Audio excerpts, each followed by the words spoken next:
ते मिलाद दा सदका मैं गुनाहगारां नूं भी शिफा दे दे, मैनू भी शिफा दे दे। हजरात 1 2 3 4 5 6 7 8 9 10 11 ते 12 दी रात आ गई। उच्ची बोलो यार, उच्ची बोलो, उच्ची बोलो। केड़ी रात आई? 12 दी रात आई। तरले ते रोज मारदा सी। 12 दी रात आई। मौलवी साहब ने खोलिया स्पीकर, उन्हें कहा लोको अज मिलाद वाली रात है, अज खुशी वाली रात है, ते तहज्जुद दा वेला हो गया जे, नूर पीर दा वेला हो गया जे। हुण कट्ठियां होके मसीती आ जाओ, असी मिल के सारे अज दरूद पढ़ने आए।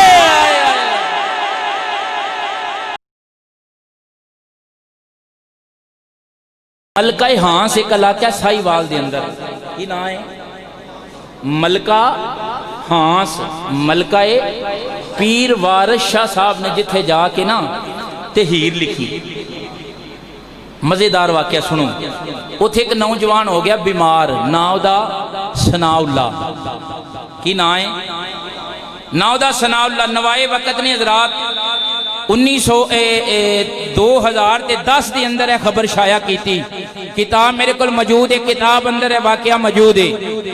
रबीउल अव्वल शरीफ के अंदर रोजनामा नवाए वक्त मैं अल्हम्दुलिल्लाह पिछली दफा दा दफ्तरू जाके अखबार जड़ा ना कढ़वाया ते अपने को सबूत के तौर पर रखा होया है।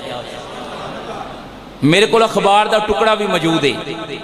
2010 की अखबार है, जड़ा मर्जी जाके अज चला जाए उथे जाके कवे कि मैनू अखबार चाहिए 2010 की है, ते सफ़ा नंबर उहदा 13 है। रोजनामा नवाए वक्त उहदे अंदर है वाकया मौजूद है। तवज्जो रखना। सनाउल्ला उहदा नाम है, मलका हांस का रहने वाला है। हो गया बीमार। अल्लाह करे इश्के नबी के अंदर असी भी बीमार हो जाइए। उच्ची बोलो यार, उच्ची बोलो। हो गया बीमार मेहर जी, ते मेहर गोगा जी फिर उन्होंने आराम ना मिले, आराम ना मिले। डॉक्टर ने लाजवाब करके घर भेज दिता। घर आ गया, मां भी परेशान थे, अब्बा भी परेशान।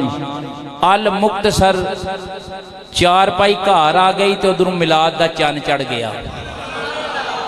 हुण तुसी होर बोलो होली सुभान अल्लाह, होली बोलो किते बंदा फौत ही ना हो जाए। मिल के बोलो सुभान अल्लाह। मिलाद का चढ़ गया चन्न, ते जिस वेले मिलाद का चन्न चढ़िया हजरात उस बीमार सनाउल्ला नौजवान ने इंज चन्न वेख के जड़ा मैं पहला जुमला बोलिया वैया फराहूना भी कदूम हिलाल शहरे रबीउल अव्वल, जड़ा ईमान वाला होवे चन्न वेख के खुशी का इजहार करता है। उन्हें चन्न वेख के खुशी का इजहार किया ते दुआ मंगी। आखिया सोने रब्बा तू इस नबी दे मिलाद का सदका सारियां नूं शिफा देने वाला है, ते मिलाद का सदका मैं गुनाहगारां नूं भी शिफा दे दे, मैनू भी शिफा दे दे। हजरात 1 2 3 4 5 6 7 8 9 10 11 ते 12 दी रात आ गई। उच्ची बोलो यार, उच्ची बोलो, उच्ची बोलो। केड़ी रात आई? 12 दी रात आई। तरले ते रोज मारदा सी। 12 दी रात आई।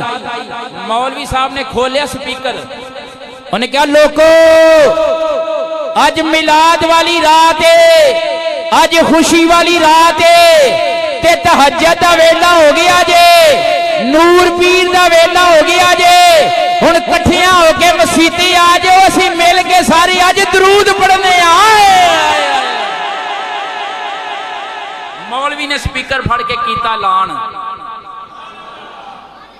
एक दिन मेरा तुहाडा भी ऐलान होना जे, इस वास्ते बड़ी मुहब्बत ना बोलो सुभान अल्लाह। ऐलान होना है कि नहीं होना? हजरात एक जरूरी ऐलान सुनो।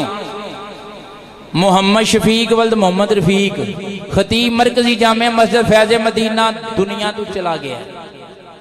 ऐलान होना है ना। मैं तुहाडे चो इस वास्ते नाम नहीं लिया, बंदे नाराज हो जाते। अपना नाम ले, मैं तो जाना ही जाना, तुसी भी जाना है, कहो जाना है। ऐलान होना है ते उथे मसीते ऐलान हो रही है, ते इत्थे भी मसीते ऐलान होना है। ते रब्बे काबा दी इज्जत दी कसम है, हजूर दे गुलामों फिर खुशी मनाया करो। ऐलान जरूर होवेगा, ते जिन्नी मर्जी वरी होवे, जिन्नी मर्जी वरी होवे, सानू खुशी इस बात की होगी, असी कहना घर वालियो जल्दी लैके चलो, जल्दी कब्रिस्तान च लैके चलो। पूछा जाएगा वजह की है, असी कहना मदीने वाले ने कब्र के अंदर आ जाना है। जल्दी लैके पहुंचो, जल्दी लैके पहुंचो। हजूर ने फरमाया जिहड़ी नेक बंदियां दी रूह है ना, कहती है जल्दी लै जाओ, ते गुनाहगारां दी रूह कहती है हाय वाए मैनू कित्थे लै चले हो, वो हनेरी रात हनेरी कबर। लेकिन तुहाडे जे आशिक कहंदे ने जल्दी लै जाओ, उत्थे मदीने वाला इंतजार पिया करदा है। आओ हजरात, जिस वेले ऐलान हो गया, बड़ी मुहब्बत नाल बात सुनिया जी। आखिरी बात अर्ज कर रहा वां, ऐलान हो गया अज नूर पीर वेले दा वेला, नूर पीर दा वेला, खुशियां मनाओ, हजूर दी आमद दा वेला है। हजूर दे मिलाद दा मौका आ गया, जिस वेले हजूर दुनिया ते तशरीफ लैके आए। सरगी वेला ऐलान होया ते नौजवान सनाउल्लाह ने अज हाथ चुक ले ते रो के दुआ करदा, सोने मदीने दिया ताजदारा, तेनों तेरी जुल्फे अंबरीन दा वास्ता मौला मैनू अपने नबी दा सदका शिफा दे दे। हजरात चार पाई ते ऐलान कर रहे, चार पाई ते बह के ऐलान सुन रहे ते ऐलान दुआ कर रहे, मौला राम दे दे, मौला शिफा दे दे। रब्बे काबा दी इज्जत दी कसम निवाए वक़्त अखबार हजरात 2010 का अखबार ऐलान कर रहा, ऐलान सुन रहा, उन्हें दुआ की, मौला अपने यार दा सदका शिफा दे दे। हजरात जिस वेले मौलवी साहब ने आखिया मैं आखिरी ऐलान कर रहा, बिल्कुल ऐन वक़्त आ गया है, वही वक़्त आ गया जिस वेले हजूर दुनिया ते तशरीफ लैके आए ने। हजरात जिस वेले उन्हें ऐलान सुनिया, उन्हें तरला मारिया, रो के अर्ज करदा, सोने लजपाला अज करम फरमा दे, मैं भी मसीते जाके तेरी जात दरूदो सलाम पढ़ना चाहना वा। रब्बे काबा दी इज्जत दी कसम, जिस वेले इन्ना इरादा कीता है, इंज करके जट करके चार पाई तो उठ आए, इंज उठ के खलो के मदीने वाले दी जात दरूदो सलाम पिया पढ़दा। इंज जट करके उठिया ते दरूदो सलाम पढ़दियां दौड़दियां मसीते पहुंच जांदा है। लोकां ने वेखिया ते फालज दा मरीज सी, उठ नहीं सकदा, चल नहीं सकदा। पूछया मौलवी साहब ने की वजह बनी है, किवें उठ के आ गया, तेनों ते डॉक्टरां ने लाजवाब कर दिता सी। आखिया जिदे नां दे अज नारे मार रहे हो, जिस जात ते दरूदो सलाम पढ़ रहे हो, अज जिदे मिलाद दी खुशी दे अंदर इकट्ठे हो के आए हो, मदीने वाला ही करम फरमा गया, मदीने वाला ही करम फरमा गया है। हजरात गिरामी, हजूर अज भी करम फरमाते ने, हजूर दा मिलाद मनाओ ते गज वज के मनाओ। मैं इंशाअल्लाह जिन्नियां चीज़ां बयान कर सकना सा, वैसे तो बहुत सारिया चीज़ां सन जिहड़ियां मैं नोट करके भी कुछ किताबां दे हवाले नाल भी मैं चाहना सा अज मिलाद के दलाइल पेश किए जाते कि मिलाद करना चाहिए कि नहीं करना चाहिए। हजरात गिरामी, जो भी मैं बयान किया है, अल्लाह सब तो पहला मैनू फिर सबना सुन सुना के अमल पैरा होने की तौफीक अता फरमाए।